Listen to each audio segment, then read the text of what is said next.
دوستان عزیز، امروز قصد داریم که از پشت پرده‌های مفاد توافقنامه درباره رژیم حقوقی دریای خزر با شما صحبت بکنیم که خیلی در رسانه‌ها پیچید.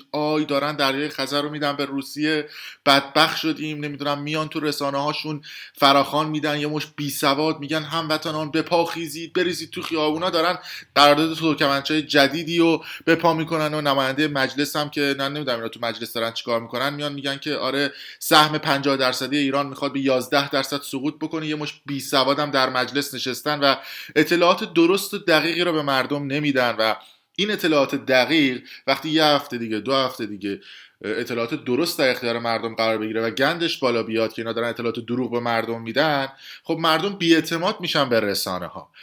ببینید، اگر شما میخواید فراخوان بدید، اگر میخواید افراد بریزن تو خیابون، اگر میخواید مردم اعتراض بکنن، راهش این نیست. سعی بکنید که در کنار اون فعالیت های سیاسی که دارید میکنید اطلاعات درست و دقیق به مردم بدید. مردم بی‌اعتماد میشن نسبت به رسانه های شما. درسته داخل ایران یه سری آدم بی سواد رفتن شدن نماینده مجلس و دارن توی مجلس هزار تا کار و کثافتکاری و لانتولابی میکنن، اما ما این رسانه هایی داریم که بعد اونها اطلاعات دقیق به مردم بدن. اونا که دیگه نباید خط قرمز داشته باشن که.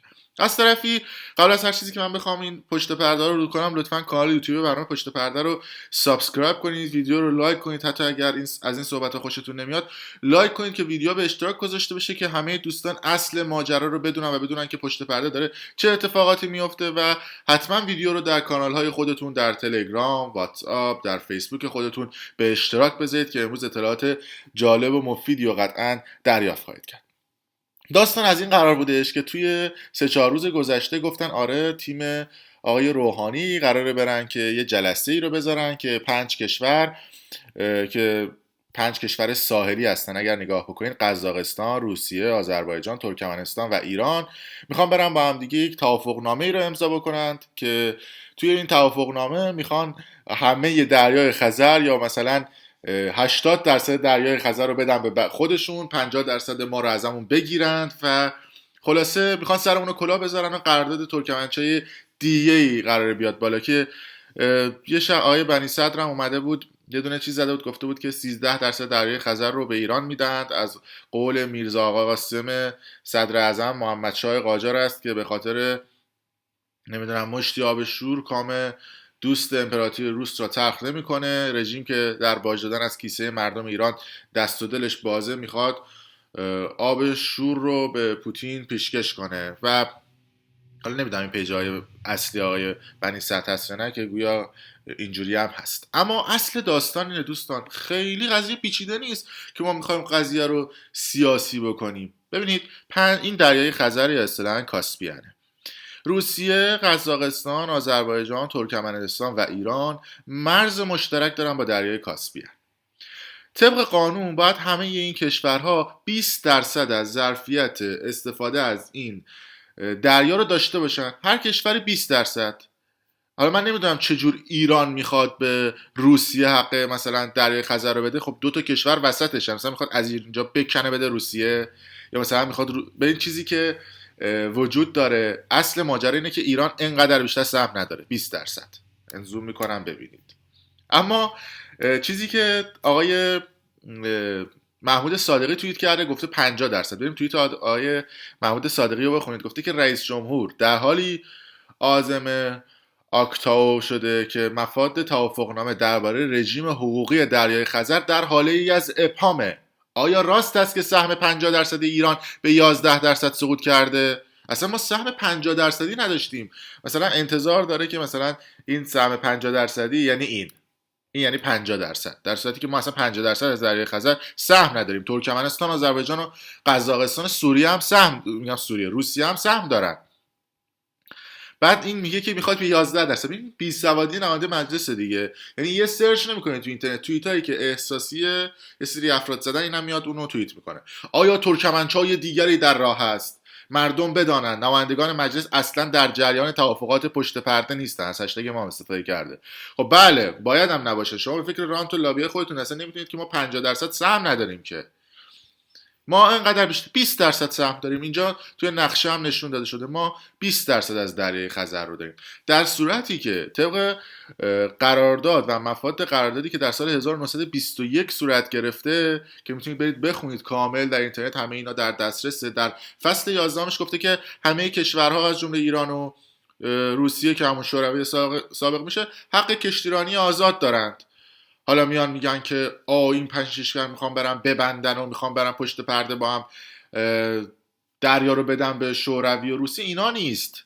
بله همه ما مخالفیم، اما باید مردم اطلاعات درست و دقیق در اختیارشون قرار بگیره. بیاید نگاه کنید ببینید توی توییتر چقدر توییت کردن، همینجوری هشتگ زدن دریای خزر ما را بدهید به ما، نمیدونم فلان بکنید و بیسان بکنید. از این صحبت ها زیاد داره اتفاق میفته. ولی ما مردم اگه واقعا دلمون برای دریای خزرمون میسوزه، نباید بذاریم وضعیت دریای خزرمون این بشه. موقع نظافت و موقع حفظ محیط زیست نمیگیم دریای خزرمون دریای خزرمون داره این اتفاقات میفته. ببینید چه وضعیتیه. یه سرچ خودتون بکنید، بزنید آلودگی دریای خزر، متوجه میشید چه فاجعه‌ای تو دریای خزر داره اتفاق میفته.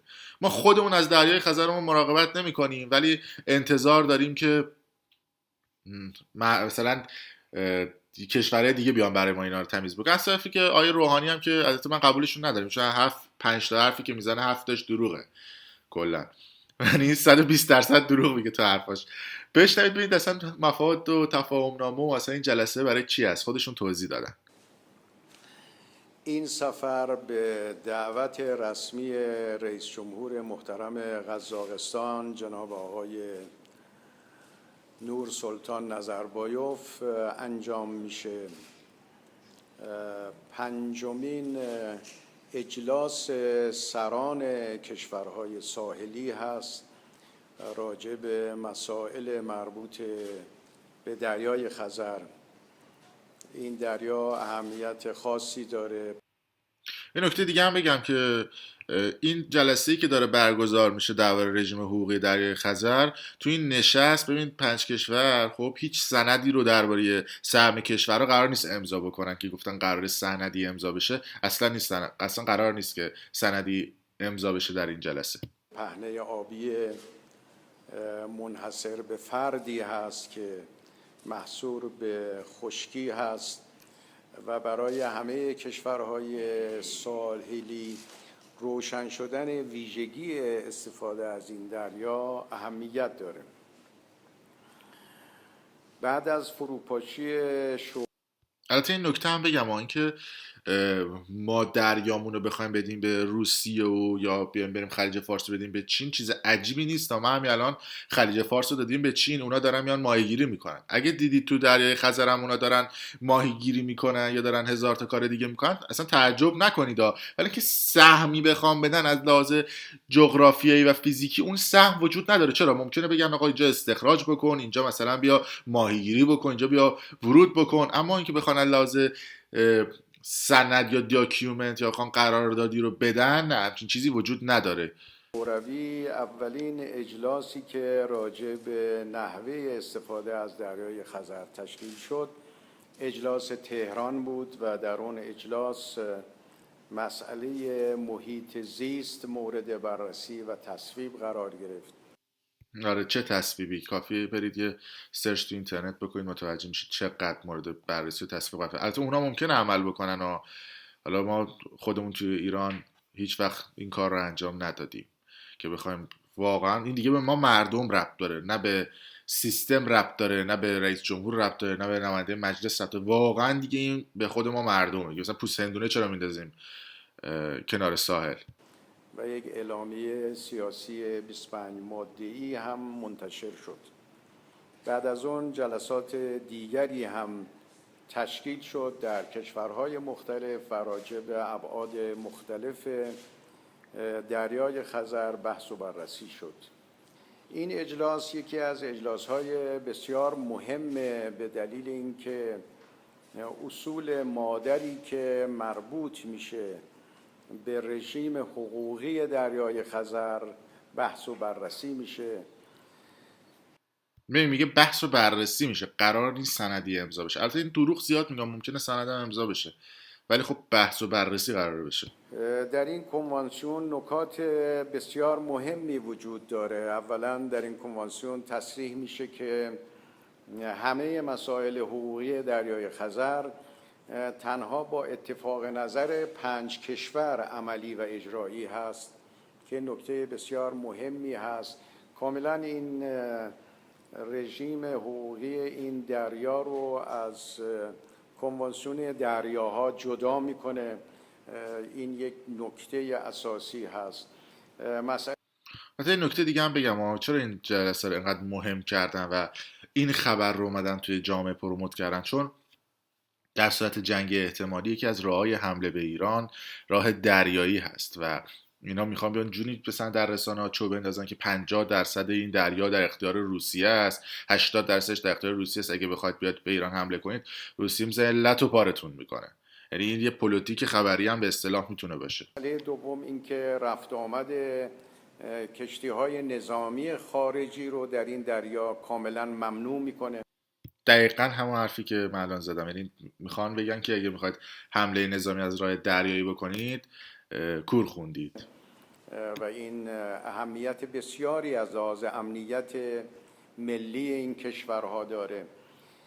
ثالثاً در این حالا این سخنرانیش زیاده، میتونید خودتون برید تو اینترنت سرچ بکنید سفر روحانی برای تعیین رژیم حقوقی دریای خزر و دریای کاسپیان که میتونید با این تیتر برید تو اینترنت سرچ بکنید و متوجه شید. اصل داستان این بود، یعنی هر کشوری باید 20% بگیره و این هم حق ماست، نه این که من دارم اینجا خط کشیدم، نه اینه کی.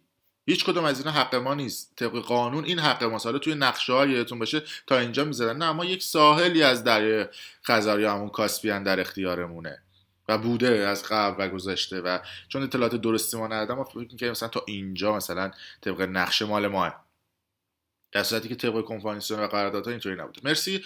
لطفاً کانال یوتیوب رو سابسکرایب کنید، ویدیو رو لایک کنید و برای دوستان خودتون به